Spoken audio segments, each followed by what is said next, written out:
not that far. Oh, y'all ain't saying nothing to me.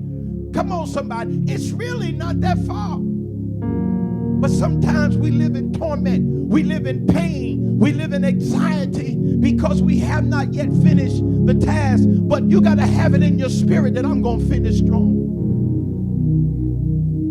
Here's the first thing that I want you to see. Here's the first faith point that I want you to see. Because sometimes when we try to do something, we try to finish the whole task at one time.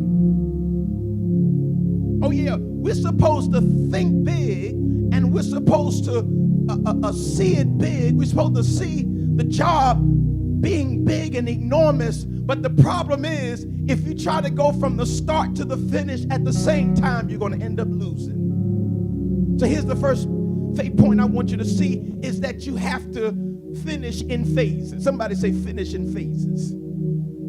Finish in phases. What does that word phases mean? Phases mean you got to take it by step.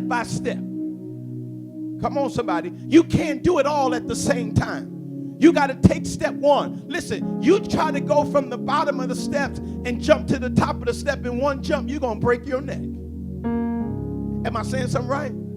You got to take it one step at a time in order to be successful. Am I saying something? And just like earlier, I said that the person who's running the first leg, the race is not over after you run the first leg.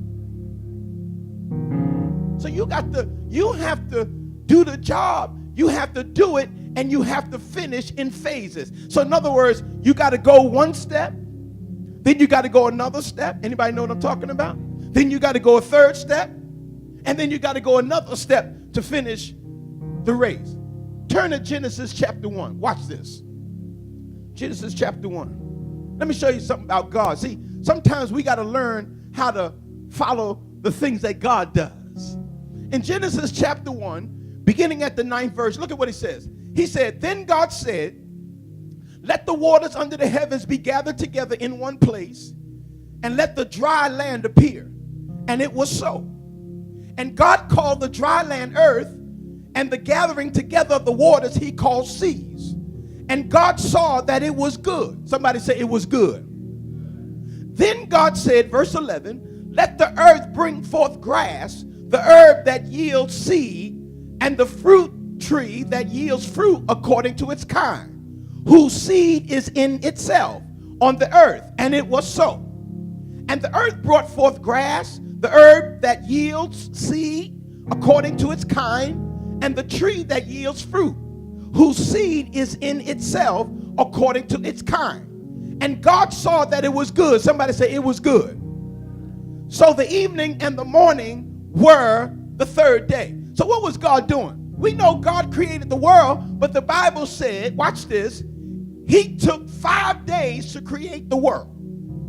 5 days. And then on the 6th day, the Lord created man. Come on, somebody. And then the Bible said on the 7th day, the Lord rested. Come on, somebody. So in other words, God didn't do all he did in one day. Come on, somebody. He took 5 different days, 5 different phases, 5 different sections in order to complete the task. And God is saying that we have to do things the way he does things. He does things one day at a time, one situation at a time. I wish I had a church this morning. One phase at a time. Because I realized that if I could just do one phase at a time, then I'll get further instead of me trying to do it all at one shot. Anybody in the building today? But now watch this. Here's something important. Whenever you complete a phase, look at your neighbor and say, you must celebrate. Yeah, you got to celebrate. You got to celebrate every small step of accomplishment. Notice what the Bible said. After God created whatever he created in one day, at the end of the day, God said it was good. Come on, somebody. God celebrated what he did. God celebrated the small step. Oh, I wish I had a church this morning. He celebrated every step of accomplishment. Why? Because whatever you celebrate, you are destined to repeat it. Come on, church. That's why every time you get a good grade, you should celebrate. Because if I get one good grade and I celebrate it, you know, we like celebration. If getting one good grade causes me to celebrate, I'm likely to do the same thing over again. Because I like it when people celebrate me. I like it when I accomplish goals and it gets recognized. Come on here. Look at your neighbor and say, celebrate your small goals. Yeah, celebrate. It's good. I like what I did. I like what I accomplished. I like the goal or the fact that I have accomplished another phase. So God celebrated. He said it's good.